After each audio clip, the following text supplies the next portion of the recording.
스님 토토 적중한 내역입니다. 1월 달도 대박 나봅시다. 금일 카디스 대 발렌시아 시작하겠습니다. 카디스는 지난 라운드에서 그라나다에 완패했다. 거기에 팀 측면 공격을 책임지는 소브리노가 퇴장을 당하며 이 경기에 나서지 못하는 악재가 생겼다. 마르치스와 과르디올라 등이 최전방에 나설 막시 고메스를 지원해 경기를 운영해야 한다. 단, 파리와 에르난데스 등이 나서는 수비 라인은 시즌 내내 크게 흔들리지 않고 경기를 운영 중이다. 발렌시아는 최근 두 경기에서 쉽지 않은 상대를 모두 제압했다. 라요를 원정에서 잡은 데 이어 비아레알 상대로는 대승을 거뒀다.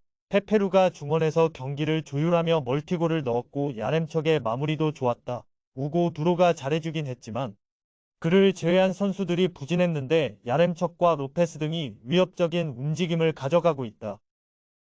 접전을 본다. 발렌시아는 페페루와 길라몬 등 상대의 중원 공세를 저지하며 경기를 이끌어갈 중앙 조합이 있다. 파울리스타가 버티는 수비도 안정감이 있다. 그러나 원정에서는 경기력 기복이 있다. 카디스도 수비적으로 버티는 힘은 있기에 승점 한 점은 가져갈 수 있을 것이다. 금일 페에노르트 대 네이메언 시작하겠습니다.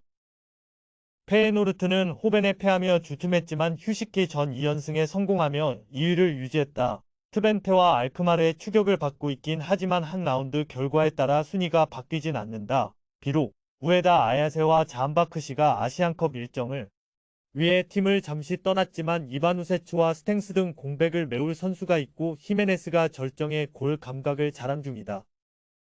네이메어는 도스트가 경기 도중 쓰러진 이후에도 착실하게 승점을 챙기며 상위권 도약을 노리고 있다. 오가와가 최전방에 나서 안정적인 마무리를 보여줬고 매트슨과 타부산 등 이선 지원도 안정적이었다. 비록 리그 징계로 헤데메이커스가 결장하는 이번 원정이지만 프로퍼와 세네 등이 나서 공백을 메울 것이다. 페에노르트의 승리를 본다. 우에다의 공백이 있긴 하지만 히메네스와 딜러선, 파이샹과 스탱스 등 리그 최고 수준의 공격진이 있기에 네이메언 수비를 두들길 수 있다. 원정팀은 헤데메이커스의 결장 공백이 크게 느껴질 것으로 보이고 위버와 마디로의 홈팀 중원에 고전할 것이다. 금일 르아브르 대 리옹 시작하겠습니다. 르아브르는 승격팀이지만 중위권에 머물고 있다. 가장 유력한 강등 후보라는 평가를 들었는데 니스를 제압하는 등 만만치 않은 전력을 보여줬다. 그러나 재개되는 리그 경기에서 전력 누수가 크다. 주전 스트라이커인 모하메드 바요가 기니 대표팀에 합류했고 측면 수비수인 은디아에가 징계로 결장한다. 카시미르와 쿠자에프 등이 팀 공격을 이끌어야 한다. 리옹은 에레디비지의 아약스, 라리가의 세비야와 더불어 유럽에서 최악의 전반기를 보낸 팀이다. 감독의 교체와 함께 서포터들의 시위가 있었고 최하위에 오래 머물렀다. 그래도 툴루즈전 승리 이후 3연승에 성공하며 14위로 올라왔다. 수비가 안정을 찾은 모습이고 라카제트와 체르키가 기회를 골로 잘 연결했다. 리옹의 승리를 본다. 중앙 수비수인 로브렌이 빠지는 점은 아쉽지만 오브라이언과 칼레타카 등 최근 3연속 클린시트를 합작한 선수들이 건재하다. 톨리소의 중원 지원 속에 점차 경기 주도권을 잡을 리옹의 상승세가 유지될 것이다. 홈팀은 바요의 이탈 공백을 메우기 어려워 보인다. 금일 맨유 대 토트넘 시작하겠습니다.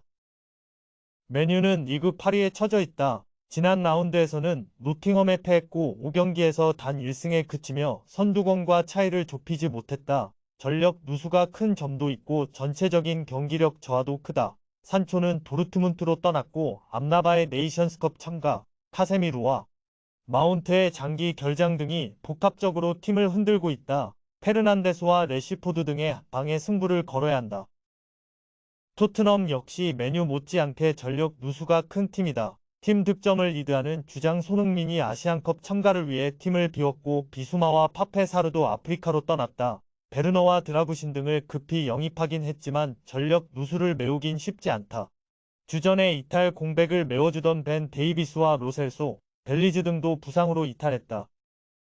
접전을 본다. 손흥민이 빠진 원정팀이지만 최근 폼이 좋은 히샬리송과 브레넌 존슨 등이 역습으로 홈팀을 괴롭힐 수 있다. 또 벤탄쿠르와 로메로가 돌아왔기에 척추 라인이 안정적이고 상대의 공세를 막아낼 것이다. 메뉴가 홈에서 공격을 주도할 수도 있지만 호이비에르와 벤탄쿠르가 중원에서 수비 라인을 보호할 토트넘 상대로 승점 한 점에 만족해야 할 것이다. 금일 피오렌티나 대 우디네세 시작하겠습니다. 피오렌티나는 사수올로 원정에서 90분 내내 경기를 지배했지만 골이 터지지 않으며 승리하지 못했다. 은졸라와 브레칼로, 이코네 등이 최선을 다했지만 상대의 거친 수비를 넘지 못했다. 그래도 코파 이탈리아에서는 난적인 볼로냐를 잡고 준결승에 진출했고 리그에서도 꾸준히 상위권을 유지 중이다. 만드라고라와 덩컨, 아르투르 멜로 등 중앙을 앞세워 홈 연승을 노린다. 우디네세는 볼로냐를 완파하며 흐름을 탄화했지만 라치오에 패했다. 원정에서는 좀처럼 승점 추가를 하지 못하는 이번 시즌이기에 홈 연승을 노렸는데 원하는 결과를 얻지 못했다. 때문에 강팀을 상대하는 이번 원정에서는 템백으로 패하지 않는 데 집중할 것이다. 피오렌티나의 승리를 본다. 우디네세는 왈라스와 로브리치 등 중원 경쟁력이 좋은 선수들이 있다. 그러나 여전히 최전방의 마무리는 강등권 팀 이상으로 좋지 않다. 미렌코비치와 비라기 등이 수비 라인에 나설 홈팀 상대로 골을 기대하기 어렵다. 중원 우위 속의 경기 주도권을 쥘 것이고 브레칼로와 벨트란, 바라기 기회를 볼 홈팀이 승리할 것이다. 금일 레알 마드리드 대 바르셀로나 시작하겠습니다. 레알은 더비 라이벌이 아틀레티코를 잡고 슈퍼컵 결승에 왔다. 3골씩을 주고받는 접전을 펼쳤는데 연장에서 디아스와 호셀로의 골이 터졌다.